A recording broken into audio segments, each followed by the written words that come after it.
Gina. Welcome to the podcast. Hi, Krista. Thank you so much for having me. Thank you. It's just great to be here with you. Oh, goodness. I'm so excited to talk to you today. Why don't you tell the listening audience a little bit about who you are and what you do in the world? Hi, everyone. I'm Gina Moffa. I am a grief and trauma therapist in New York City with a private practice. And I just wrote a book called Moving On Doesn't Mean Letting Go. And yeah, I utilize my work as a grief and trauma therapist and was hoping by writing this book, it could provide access to people who may not have access to specialized grief care and support. So I'm trying to get the word out now. Yeah, I'm excited to dive into this book with you. I love the title as well, because I think that's like a paradoxical question we always have for ourselves when we go through grief. Like, if I get through the grief, am I letting go of something? And so I can't wait to unpack that with you later. Me too. It's a lot of sarcasm in there. Okay. So the second question is always, I really want to understand everybody's early experience with spirituality, religion, or nothing at all, because we're evolving as a society. It seems to be very important in people's lives in different ways. And I'm so curious, like, what was your early childhood experience with that? And then sort of, what do you center yourself in to keep you grounded as a human being on your day-to-day basis? Wow, that's a deep one. I find myself to be incredibly faithful, but I grew up Catholic and I did not necessarily identify with the Catholic religion. I felt like it was very fear-based. Now, I didn't know that a lot as a kid consciously, but I remember having to go to confession, before taking communion, or having to go to confession. And I didn't really know what to confess. Like, I was just a kid. And so I remember this one time I was hiding Twinkies from my brother. And I was like, well, I guess I better go and confess this. I mean, and I wound up having to say 10 Our Fathers and, 15 Hail Marys, whatever it was. And I remember being so just like sad, I think, because it felt like it was a religion at that particular time for me personally that was predicated upon fear and almost punishment, and that you had to be a certain kind of good or acceptable in order to have the love of God or the acceptance of God. And so I didn't really jive with that. And I began a seeking journey, which you and I haven't even talked about, so that's why this podcast is so special, even to me, is really trying to find my place within spirituality,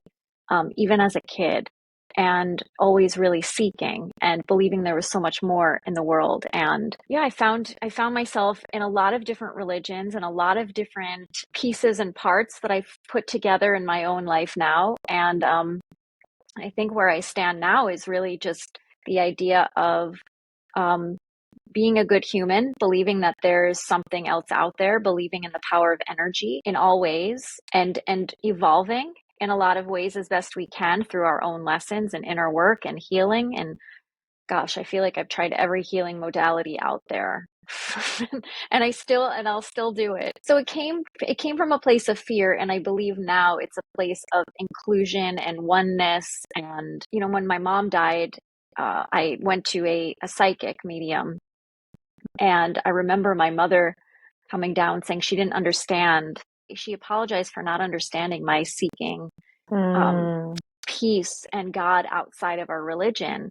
And she said, I understand now. I understand, and that it's all a costume party, and that it's all kind of this one energy with different costumes that we wear. And I'm sorry I didn't know that when I was alive.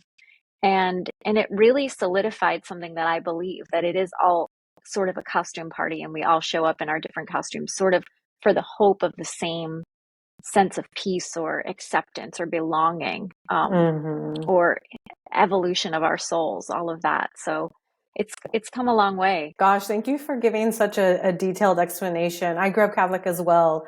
So the penance as a child, like, at that moment, did you also calibrate, like, in terms of Twinkies, what was what was the math on how many Hail Marys and Fathers? So maybe next time you'd say, I only hid one Twinkie instead of two. That's so smart. I hadn't thought of that. I think I was too afraid. It was like that particular church was the in-person one, and I don't think I had the guts to lie to the priest. But but later on when I did lie to a priest, when my mom died, and he's like, I don't see you here. And my father and I are like, we sit in the back. And I'm like, oh boy, it looks like we wound up lying to the priest after all. But I like the way you're thinking. I wish little Gina had gotten to know you back when it mattered. I would have made a different calculation if my little kids came. I would have been like, okay, well, next time I need to bring my Twinkie count down so I don't get so much penance. I know. The fact that you even remember they're called penance, I totally forgot. I'm so traumatized by the fact that I was always in trouble for something, Yeah.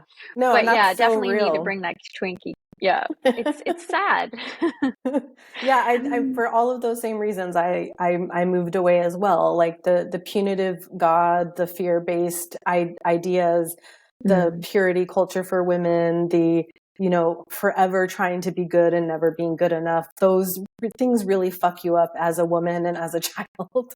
That you have to 100%. unlearn all of those things. So thank you for being so honest about that. I really appreciate that. It's tough, and I feel bad because I know so many people who have a really beautiful relationship with Catholicism. And I think it can be that beautiful thing for so many people. And so I'm not throwing shade at Catholicism. I think at the end of the day, it's just such an individual journey, and it depends on so many things, factors like where you grew up and the community and all of that. But I think at the end of the day, people seek this for belonging, and if you don't feel like you do, it's not the place for you. Wow, 1,000%. That needs to be a quote somewhere on your page. The cognitive dissonance I have when I meet people who are Catholic and didn't grow up in that same fear-based mentality, or they grew up with priests who were open-minded, who were, social justice warriors. Like they had such a different, complete experience. And I'm always like, but, and I'm like, oh no, I got to focus on my own experience. And not everyone has that. And you're right. Like, I think the path to the divine is all the same. And we are dressed up in costume. I love that your mom said that. And that's sweet that she recognized too on the other side that there was maybe some shortcomings. And I think we need that like closed loop system to help heal as well. So you wrote this beautiful book called Moving On Doesn't Mean Letting Go. You did talk about it a little bit at the top, but I don't know, before we get into the actual interview questions, just wanted to check with you if there's anything else you want to say about the book and its purpose, and anything else that might be integral in us kind of unpacking your work here. About the book, I think at the end of the day, like I said earlier, it felt important to me to use this as a teaching guide for understanding grief and loss because, during the pandemic, I had so many people calling me from all over the country. They were like, we don't have a grief therapist or even a trauma therapist or anyone who does grief in our town.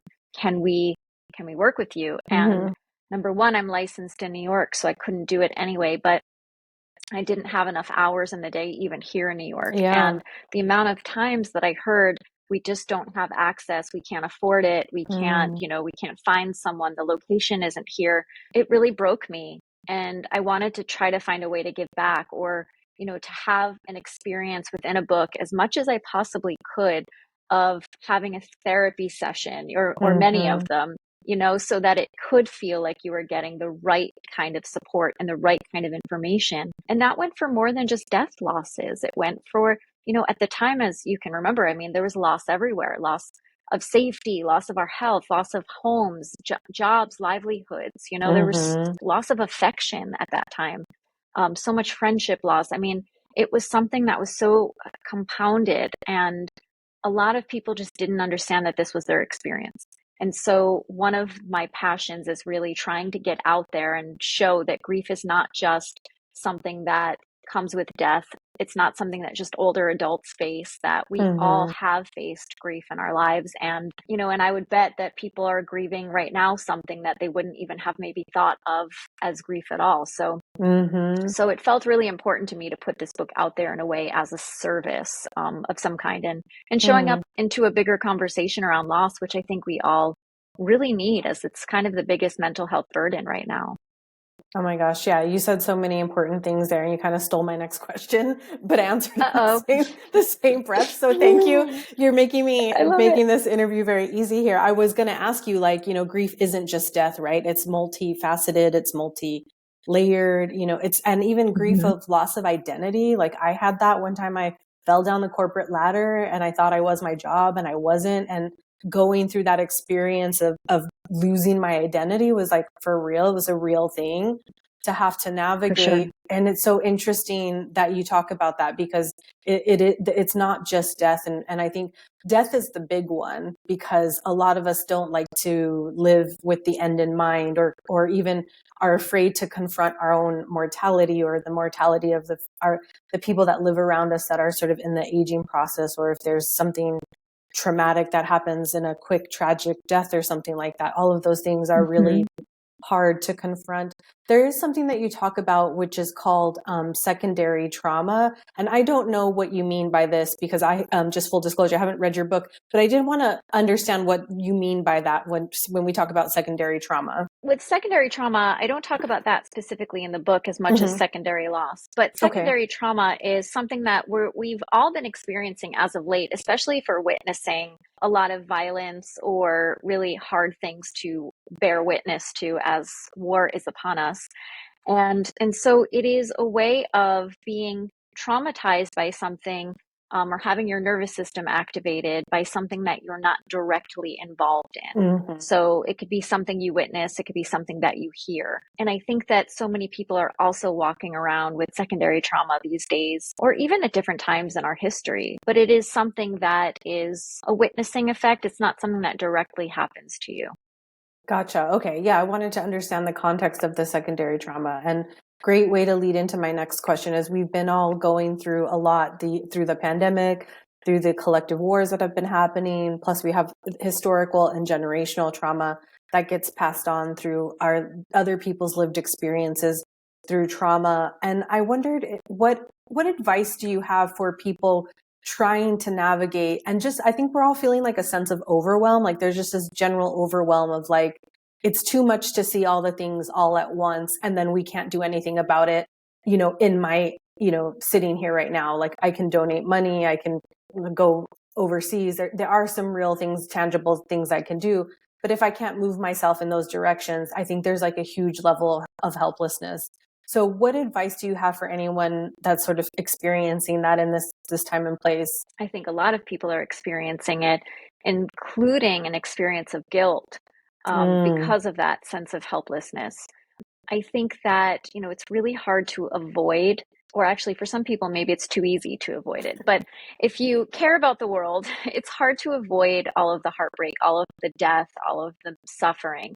And I think, I have people that come to see me and are so overwhelmed and feeling so helpless. And the truth is I always say, don't look away, but also it's okay to look away sometimes because you have to because you're not there. You also have to take care of yourself. And I think that the ways that you just mentioned before, those tangible things like donating money or, donating items or marching or whatever it may be, I think that it is important to add that in there because in some capacity, if you're feeling so overwhelmed and so helpless that it's affecting your nervous system and your ability to function, right? We all have levels of how traumatized we might be or secondarily traumatized by the things that we see, but it shouldn't necessarily impede our function. And I think that for whatever reason, this latest war has done that. And I think it's been such a part of our everyday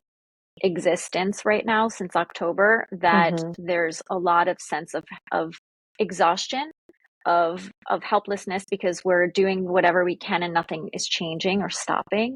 And I think that there's on both sides, nobody's getting anything that they need right now. And I think that it's incredibly hard to say, okay, well, just deep breath or meditate or all of that is there, right? You and I are both spiritual people, so we can always do whatever we can do to put our energy in the direction of peace for everyone, collective peace, or all of that stuff. And I do think that helps for sure. But I think in terms of feeling helpless, it's important for a lot of people to say, what can I do? And it can be as little as, reaching out to someone to say, I'm thinking of you, or I know your family is overseas and I'm thinking of you, whatever it may be. But other than that, if you do find that you're on overload, I do have to say it's important to take care of your body first and foremost, because grief, like trauma, takes endurance. And so we have to take care of our body. We have to drink enough water. We have to be able to get rest and not just doom scroll constantly, an old term, but a good one. And I'm guilty of doing that too, like wanting to know the net, like keep up as much as we can because we don't want to miss something. But that actually further traumatizes us and further puts us in a state of helplessness.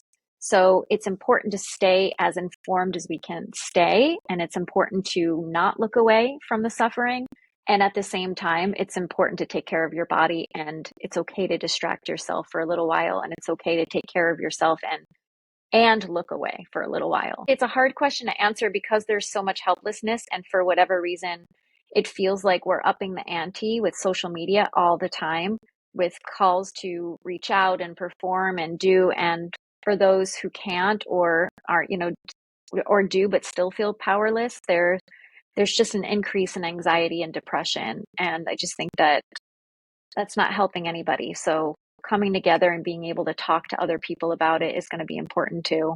Yeah. And I think what you're saying there in summary is like, it's a multi-pronged approach to trying to mitigate the helplessness. And we talked a little bit offline before, but I'll say it here because we said we were, for the people that are feeling pressurized online to be actively involved, silence on your social media account does not equate, to silence in action. People don't have to know what you're doing or how you're helping or how you're synthesizing everything. There is so much pressure for people to do that performative social media, protesting or whatever the case may be, but just to normalize that here and say, you don't have to do all of that. It doesn't really matter in the end for, your own system and how you're taking care of yourself. Yeah. And I mean, performing online is not actually doing all that much. It's showing something, but it's not doing. And a lot of people feel better when they're doing.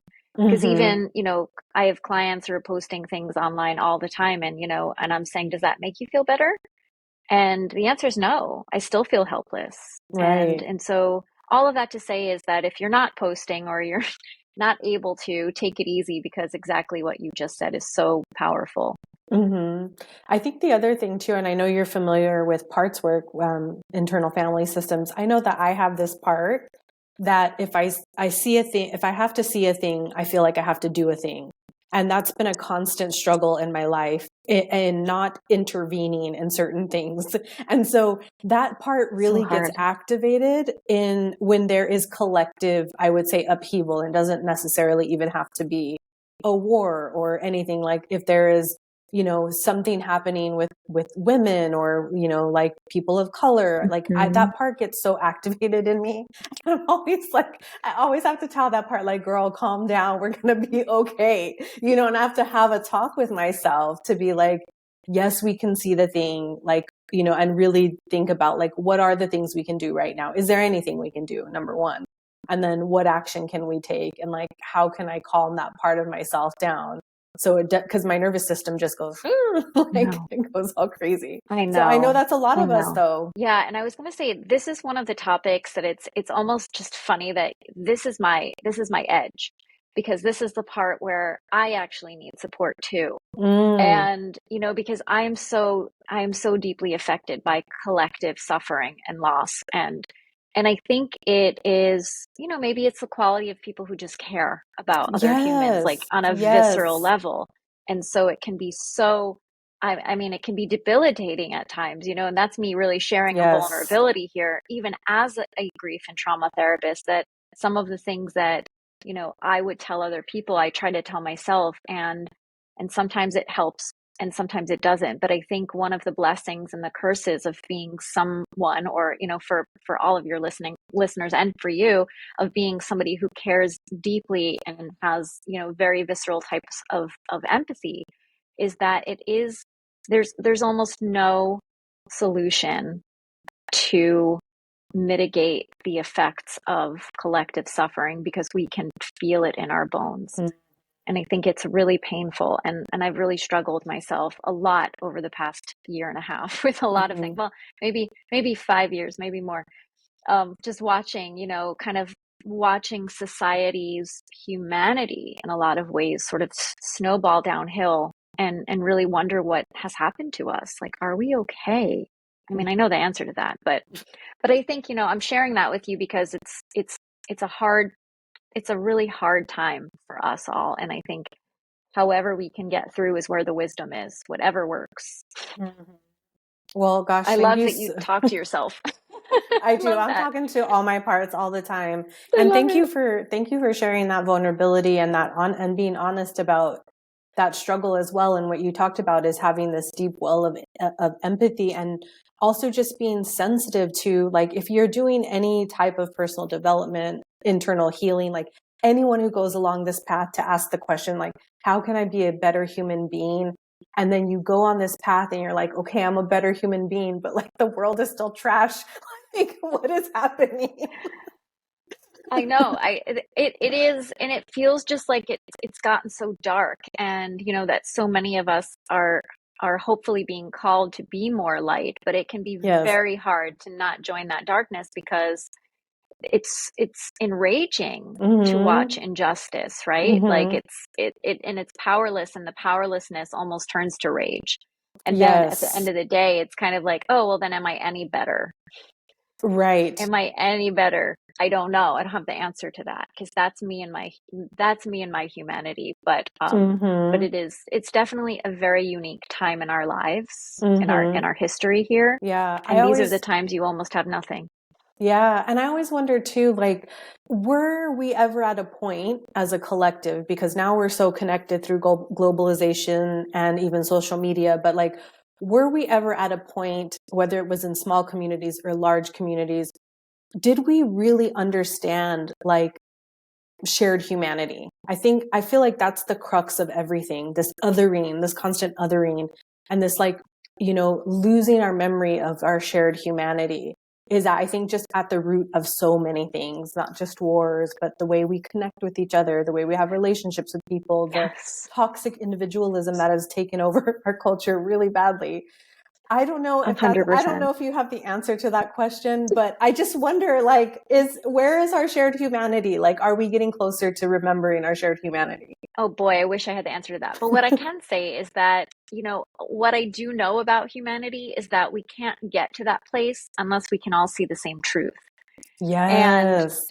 before, when we weren't seeing the same truth, we could see that there was a truth in that we were all just humans doing the best we could, wanting to provide for our family and have our families be healthy and happy and okay, right? I think that's still the case. But what's taken over is this other truth for some people, which is, I want more, you're taking that from me. Mm-hmm. And you can't take that from me, or you can't come in. There's a lot more fear now than I think there was before. And if it was there, it wasn't there on such a deep collective level, where now it's like we can't agree on anything.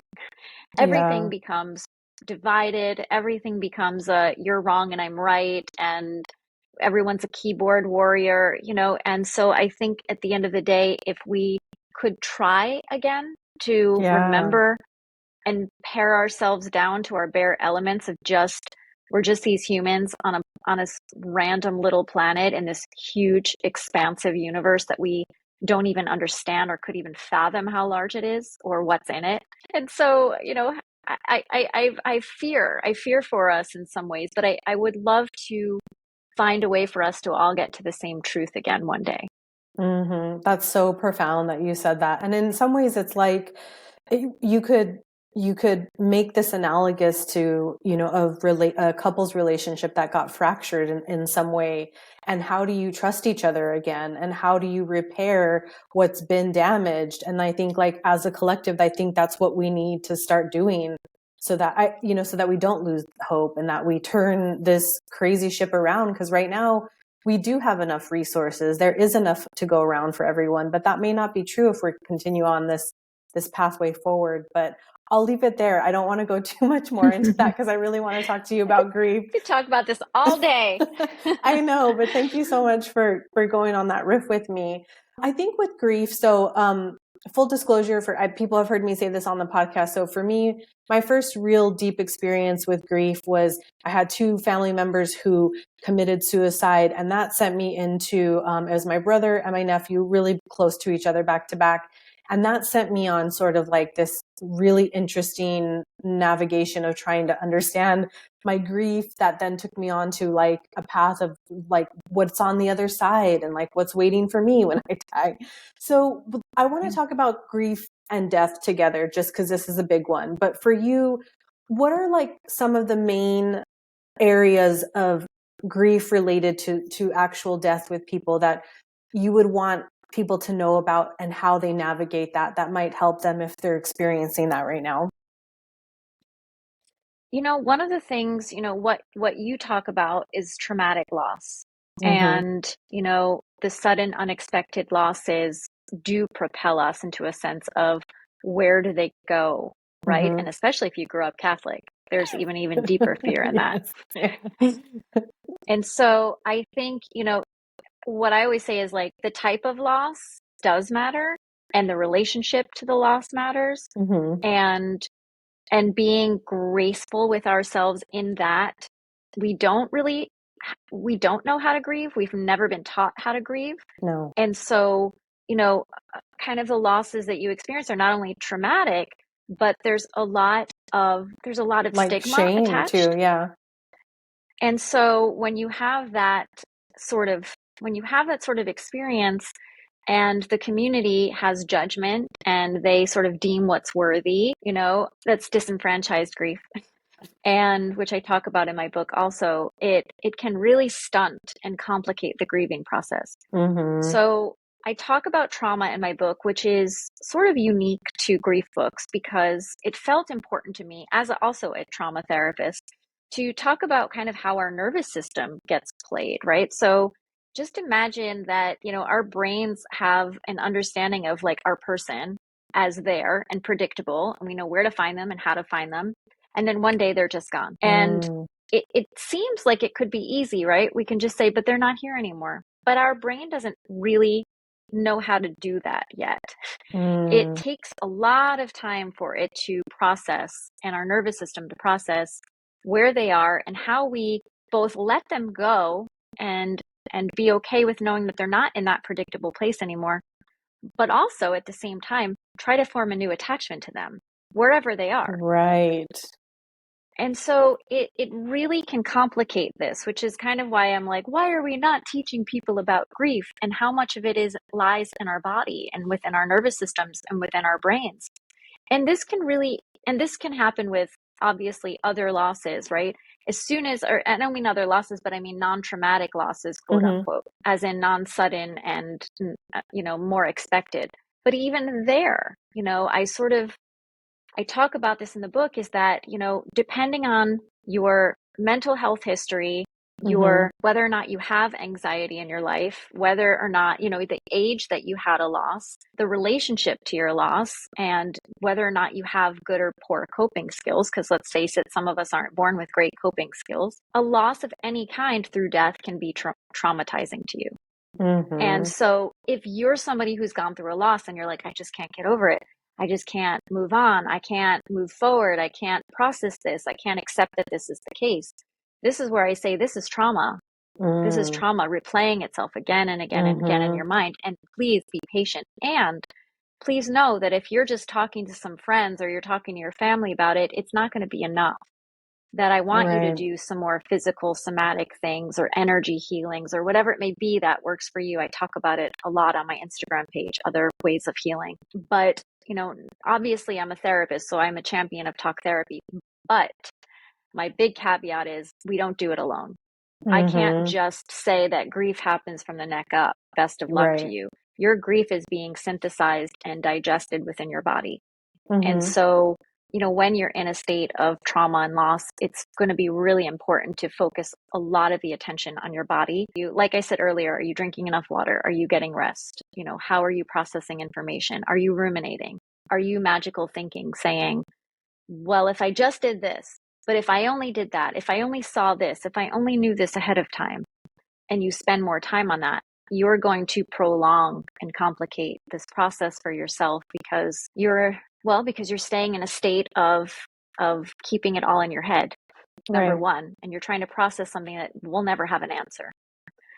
And secondly, yeah, I mean, I think that we aren't taught how to sort of metabolize it within our bodies Mm-hmm. also. And so people don't always know, right? They sit still, or they think if I meditate, or if I can, just sit in a support group, all of that stuff is good if it's helpful. I'm going on a lot of different tangents, but all of that to say is that when you've experienced a loss, whether it is a loss that you don't necessarily feel traumatized about, as in your nervous system doesn't feel scared, or you don't feel like you're ruminating over everything or the details, or that there's shame involved, all of that, then that's, although it is still hard to process, we still have to take care of our bodies first.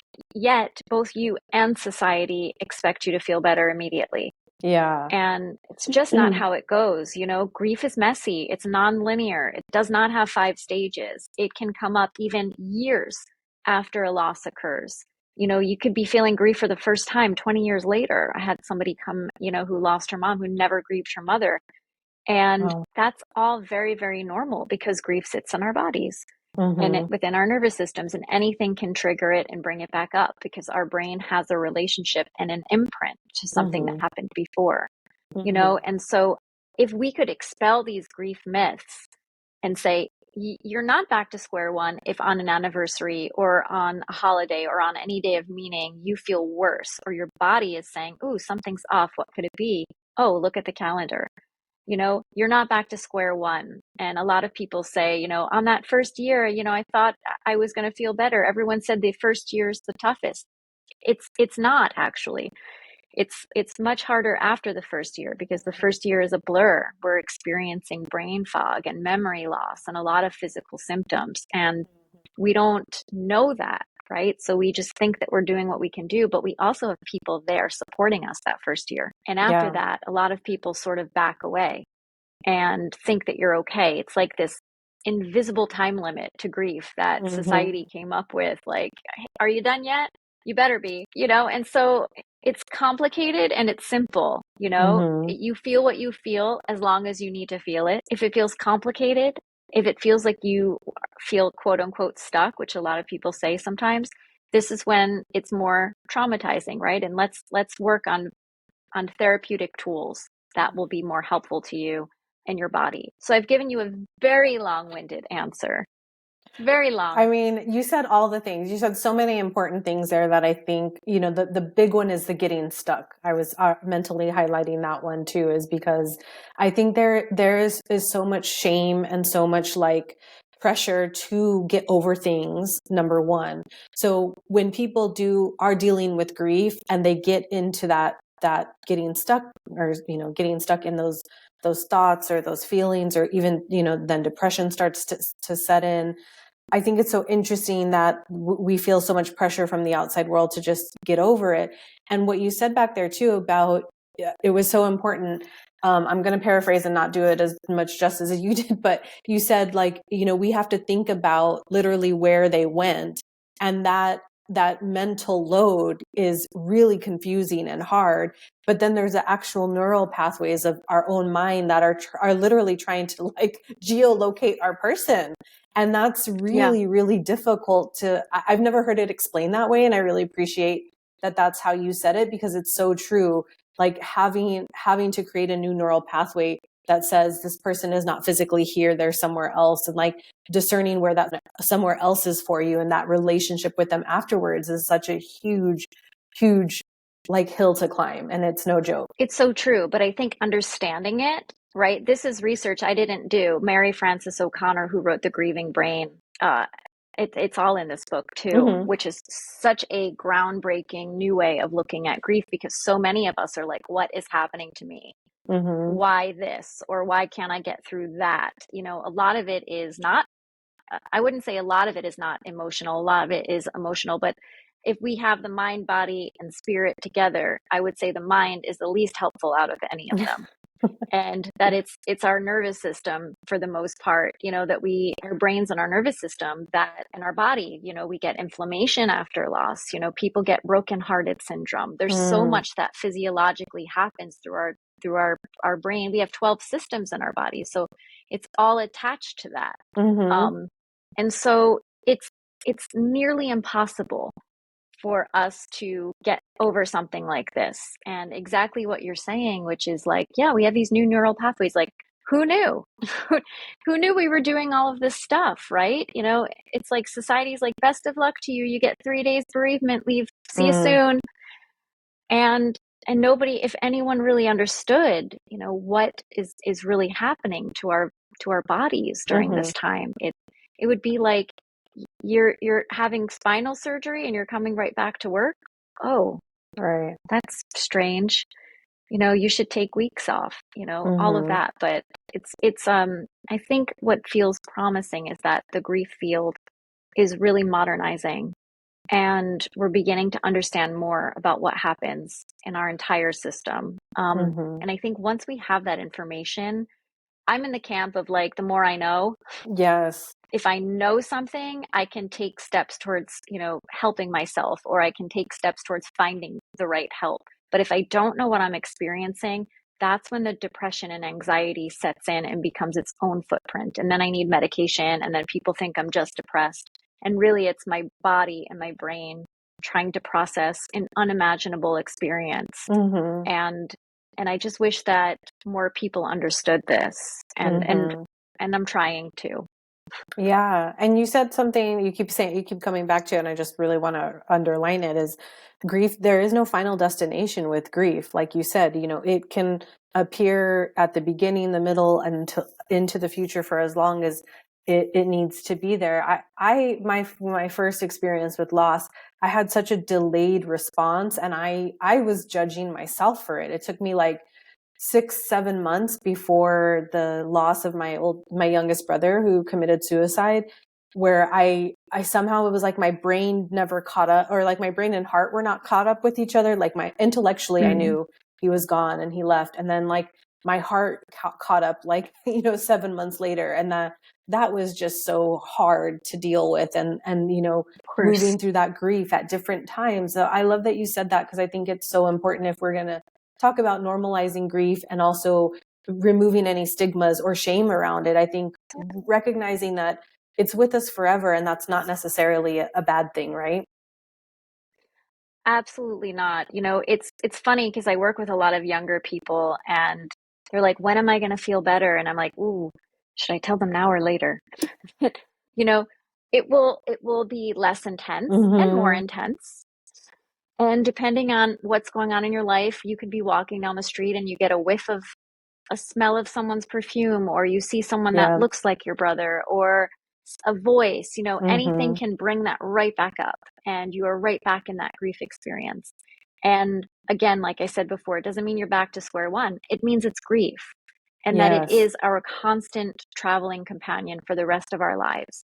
And it's hard for a lot of people to hear that. So they feel helpless and they feel powerless. And so, they want to know, what can I do? What can I do? And of course, there are ways to engage and befriend our grief and work with some of the physical and or psychological experiences like anxiety around it, of course. But grief itself, that's just your humanity. That is just your human wound. And it's really hard, though, because society is, I blame capitalism. Obviously, society is just so impatient with grievers, and they don't understand it, right?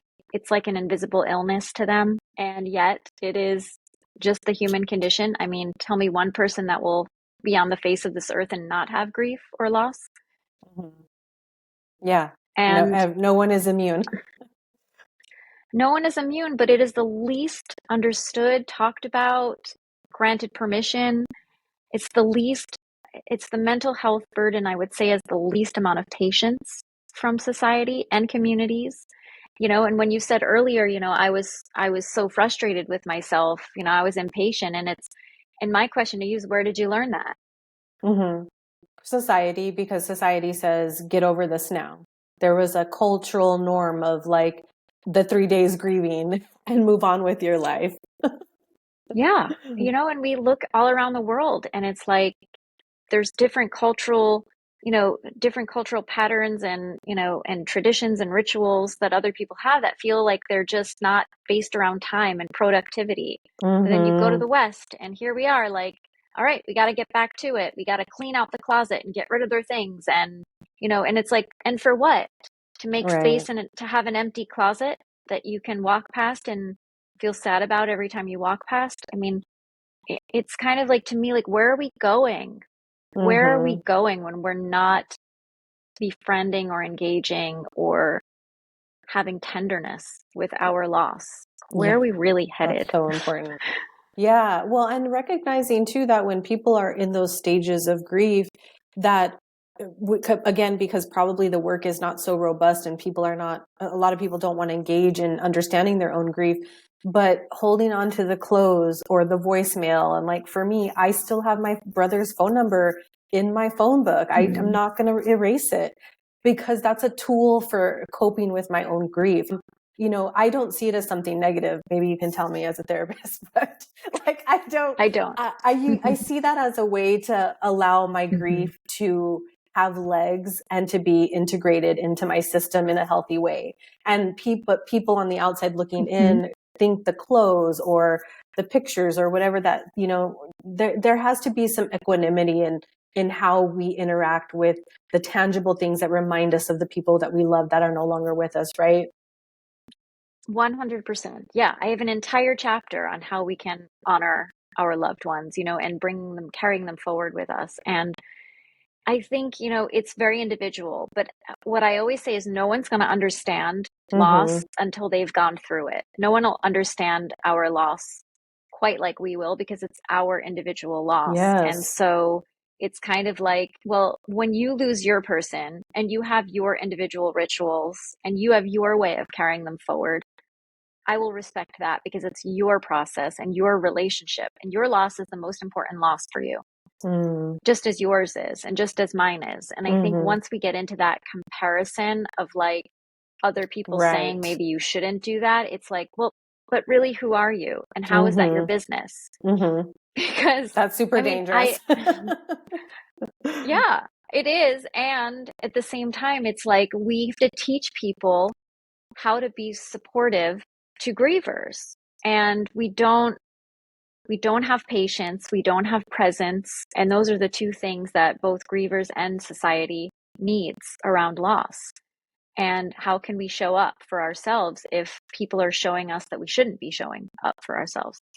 People aren't showing up for others. I mean, it's a whole big cycle of loneliness within this experience then. And, I have my mother's voicemails, and I'll tell you what, I emailed it to myself about 7 times because I never wanted to mess it up.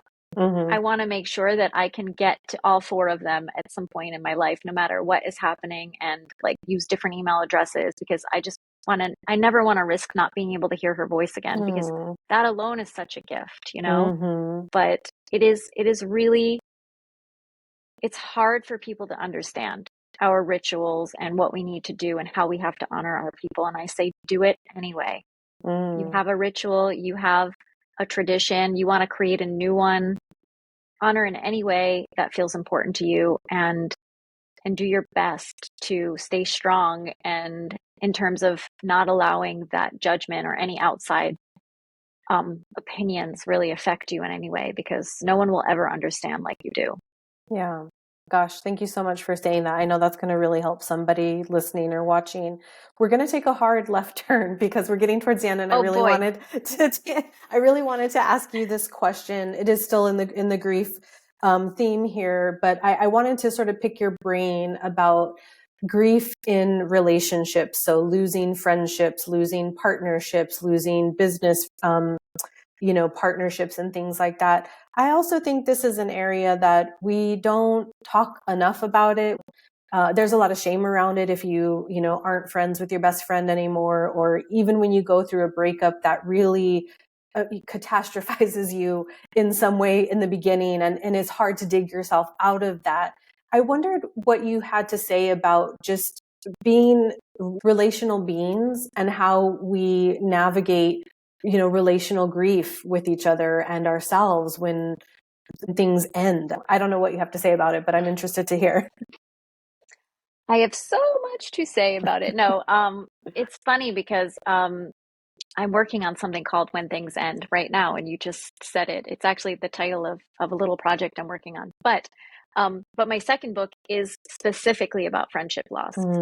During the pandemic, so many people, and this is sort of kind of both relationship intimacy and friendship, that people just weren't able to see eye to eye. They were taking things personally. They just no longer felt like they had anything in common with someone. Obviously, vaccines became a very divisive thing to talk about as well.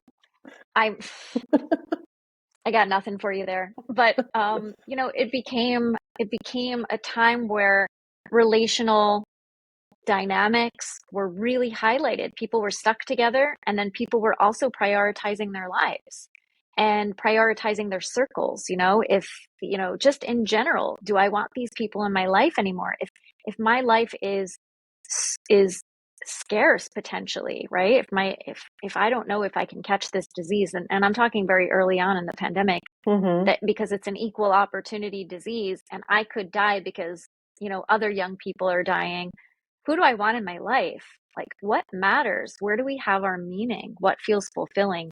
And it became a time like no other. I've been a therapist 20 years this year, and I've never seen friendships end as much and as often and in really painful, sometimes shameful ways as I have since the pandemic. And that goes too for breakups and romantic relationships. People saying, spending time with people, I just realized we had nothing in common, or, we grew apart, or somebody was like, I can't stand the sight of his face anymore. Couldn't look at it if you paid me, and so I think what it did during that time period, and I'm using that as an example because it was a time like no other for our recent history of really coming to terms with ourselves, our mental health challenges, our relationship patterns, both healthy and unhealthy. The why of a lot of things. Why are we in this work?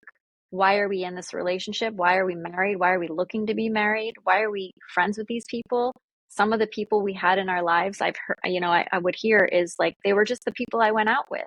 And now that we don't go out, I have nothing to talk to about them. There's nothing there. And some people, friendships just ended. And it became such a source, especially for women, of shame in a lot of ways, because it felt easier. And you can let me know what your thoughts are if you've heard this or experienced it. But it feels almost easier to talk about a romantic breakup and the grief related to that than it is to talk about a female friendship breakup. And maybe not even female friendship, but a friendship breakup, because it seems as if society also weighs in on that. Like, oh, you lost a friend? What's wrong with you? Yes, there is definitely there is like some weird judgment about women who can maintain female friendships as opposed to women who are perceived to not be able to maintain female friendships. There is something really gross and like discussing about why there is that delineation culturally upon us. Yeah. And I'm actually just in the very beginning stages of doing research on that. So I'll want to talk to you some more at some point. Okay. But yeah, I mean, it's become so common that I want people who are listening to know that you're not alone. If you're going through a breakup with a friend, or you're in a gray area specifically, I think gray areas are really hard too, because you're not necessarily estranged, but you're not friends either. And I think it's also a really painful place, because it's almost like a long goodbye in some ways. But that it's really common right now. And I think we sit in silence because we're embarrassed to say that we've lost a friend to people. And yet it's okay. I mean, it happens. And honestly, it's kind of a sign of growth in some ways, because you get to really do some inner work and decide, you know what, who do I want in my life that both respects me, that cares about me, that is honest and authentic with me, that supports me. And we get to decide then, especially then, when, Mm-hmm. especially in the throes of loss, and especially if it's a painful friendship breakup or a painful breakup in general, we get to decide, no matter who it is, what I have space now in my life. What do I want to fill that with? Who do I want to fill that with? What qualities? How do I want to feel in these relationships? Mm-hmm. Um, because we're all in relationships for all different reasons, and we don't always know what they are.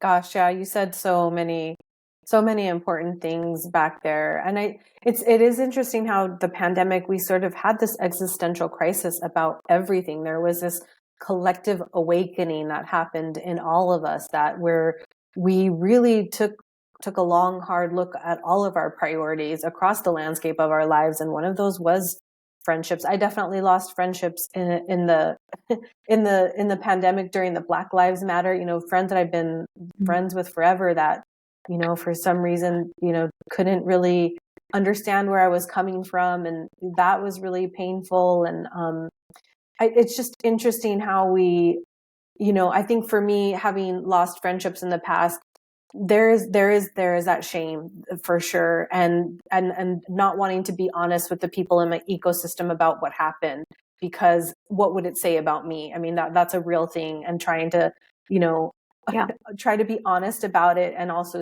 have self-awareness about your part in it. I did lose a friend as well too, and it took me a handful of years to sit down and write her an email and apologize and say, you know what, I didn't handle the end of our friendship very well. I'm embarrassed. I wish I could have done better. And I want to apologize for doing this to you. But it took me a long time to get there. It didn't happen quickly. But the grief of losing that really long-term friendship, and, just not being at your best, and in the end also can be a really hard experience to go through when you have a friendship end. It's no joke. It really isn't, and I'm glad you brought up different times in history too. I do feel like it's been that's why I say, like, almost since 2016, it's Mm-hmm. been really, really hard for people to be able to find the same truths. Yes. And, on a macro and a micro level. And I think, just as you said, it's hard. We have to look at our side of the street too, and how we can handle things, and how do we express our viewpoints and our Mm-hmm. opinions, which are opinions for a lot of people. But how do we express our passions and all of that in a way that isn't always so egregious to other people, and if we love them? And Yes. I think that we have a hard time doing that now on both sides, or on Mm-hmm. every side. Like, my side is the right side, my side is the right side, and for whoever side is the right side, there's a gray area of truth and a gray area of lies, no matter what. But Mm-hmm. I think that it all circles back to what we were talking about earlier, which is, how do we come together again? But how do we do better for others? And sometimes it takes us time, Mm-hmm. to come to see that. So it was so nice of you. I say it's so nice of you to have reached out and emailed. I mean, it shows like great respect and care. And Mm-hmm. look, sometimes we can't see our truth right away. Mm-hmm. Sometimes it takes some time to look at our side of the street and really sift through some of the remnants left behind. But friendship and relationships in general. I mean, they're our foundation to humanity. I mean, they're Mm-hmm. what we thrive on, and yet they're sometimes the biggest source of our pain and Yeah. suffering. Yeah. Yeah. And having that mental maturity and emotional maturity really helps out a lot too. I think I've learned this as I've gotten older. I'm 43 now. I mean, being able to have mental maturity and emotional maturity and intelligence allows you to be graceful in situations where maybe, like, in your 20s you wouldn't have been. Well, your brain is still sort of growing, I Yeah. always say, like, until we're 21 at least. Yeah. But yeah, it's so true. It's so true. And, and the hope is that, we do the work, and Yes. that we look at our own wounds, and we look at, not just our wounds as a victim, but as our wounds from looking at our wounds from a place of wanting to do something, to have a sense of agency over healing them, but Yes. also what they have in turn done to us, or the patterns that we have adopted because of these Mm-hmm. wounds. And that's the hope, right? That we could That is all the look hope. inward, at some point and find our way to ourselves. Because if we can't be gentle and tender with ourselves and forgive ourselves, we're not really going to be much good to others.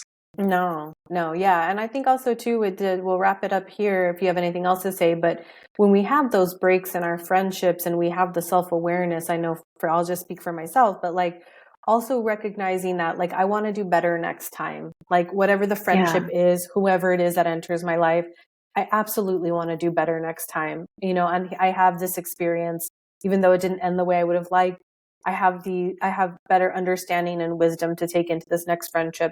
And not that I'm pressurizing myself for any specific outcome, but I can bring in that wisdom. And I think that's part of the work as well, right? With grief, we're also learning through the things that didn't work as we were navigating the grief of those ended relationships and thinking like, well, what can I do differently next time that, you know, will help me be a better friend? So well said. So well said. And yeah, going in with a new beautiful intention and following through. That was so well said. Thank you for that. Yeah.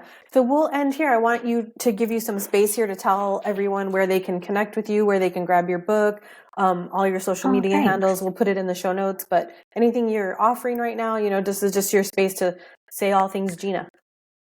Oh boy. I think I said so many things, Gina.